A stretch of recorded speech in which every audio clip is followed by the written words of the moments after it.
के अंदर alpha and beta are the roots of the quadratic equation जो complex number में आपको दे रखा है आई बराबर रूट ऑफ -1 और आपको फाइंड करना है 16 into real part of this into में है इमेजनरी पार्ट ऑफ दिस। देखा जाए तो दोनों का जो रियल और इमेजनरी पार्ट हमें निकालना है वो दोनों है सेम। ओके, तो मतलब हमें ये वैल्यू पहले फाइंड करनी है, वहाँ से आपको रियल और इमेजनरी पार्ट मिलेंगे, बस वो यहाँ पर हम रखेंगे।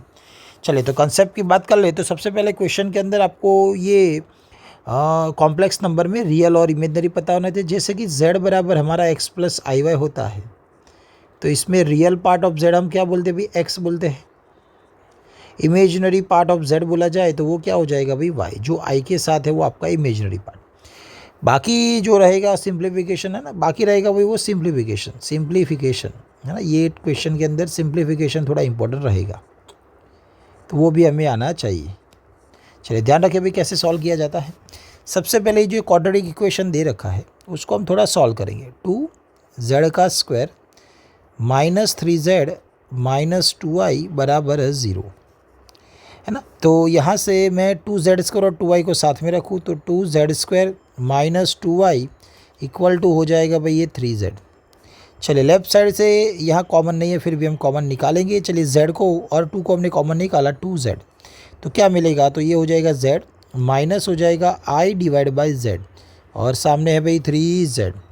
बोथ साइड z कैंसिल हो गया, तो आपको क्या मिलेगा भाई z minus i upon z is equal to 3/2 हमें मिलेगा। ओके, तो ऐसा हमने क्यों बनाया, तो अभी आगे जाके पता चलेगा अभी ऐसा हमने क्यों बनाया। चलिए थोड़ा सा और सॉल्व करें। देखिए अब अंदर 19 पावर है, 11 पावर है, 15 है, तो 4 का गैप दिख रहा है, तो हम यहाँ 4 तक जाने वाले। चलिए तो बोथ साइड हम स्क्वायर कर लें। ओके, तो स्क्वायर करेंगे तो क्या होगा भाई, z का स्क्वायर z स्क्वायर हो जाएगा minus 2 into Z into I Z करोगे तो 2i आएगा, z कैंसिल, प्लस आई स्क्वायर जेड स्क्वायर बचेगा और सामने 3/2 का स्क्वायर हो जाएगा भाई 9/4। चलिए यहाँ से z स्क्वायर आई स्क्वायर मतलब -1 देगा तो -1 upon z square is equal to 9/4 plus हो जाएगा भाई ये 2i। चलिए यहाँ से फिर से एक बार हम स्क्वायर करेंगे तो क्या हो जाएगा भाई, हमने यहाँ पर भी स्क्वायर किया था, यहाँ पर भी स्क्वायर करेंगे तो अभी हो जाएगा z⁴ माइनस 2 टाइम दोनों का मल्टीप्लिकेशन 2 ही बचेगा plus 1 upon z⁴ is equal to यहाँ भी स्क्वायर करेंगे, 9 का स्क्वायर 81 होता है, 4 का 16 हो जाएगा प्लस 2 इंटू दोनों का मल्टीप्लिकेशन करोगे 2 2 4i, 4 कैंसिल करोगे तो 9i बचेगा प्लस 2i का स्क्वायर हो जाएगा 4i स्क्वायर। और थोड़ा सॉल्व करें तो हमें यहाँ से सब्जेक्ट बनाना है z⁴ प्लस 1 अपॉन z⁴ को। क्या होगा, तो ये प्लस 2 सामने जाएगा तो 81/16 प्लस 9i, 4i स्क्वायर मतलब -4 और ये -2 सामने गया तो हो जाएगा भाई +2। तो ये 81/16 -4 प्लस 2 करोगे तो -2 आएगा एंड देन प्लस लिखा है हमने 9i, तो ये हो जाएगा 81 माइनस 32 किया जाएगा, 81 माइनस 32 आप करोगे तो कितना आएगा 81 माइनस 32। ओके, तो ये हो जाएगा भाई 9 और ये हो जाएगा भाई 4, तो 49 आ जाएगा। तो यहाँ हमें मिलने वाला है भाई 49, तो हम लिखेंगे भाई यहाँ पर 49 डिवाइड बाई 16 प्लस 9i, ये है z⁴ प्लस 1 अपॉन z⁴ की वैल्यू। ओके, अब क्वेश्चन में हमें यहाँ ना, क्वेश्चन में हमें गिवन था कि भाई ये जो इक्वेशन था उसके जो रूट्स है वो अल्फ़ा एंड बीटा है।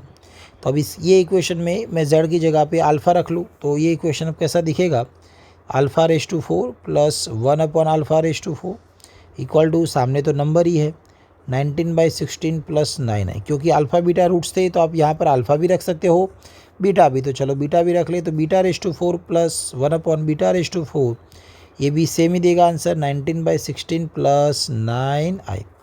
ओके, तो ये जो है उसका अब यूज़ होगा आगे जाके।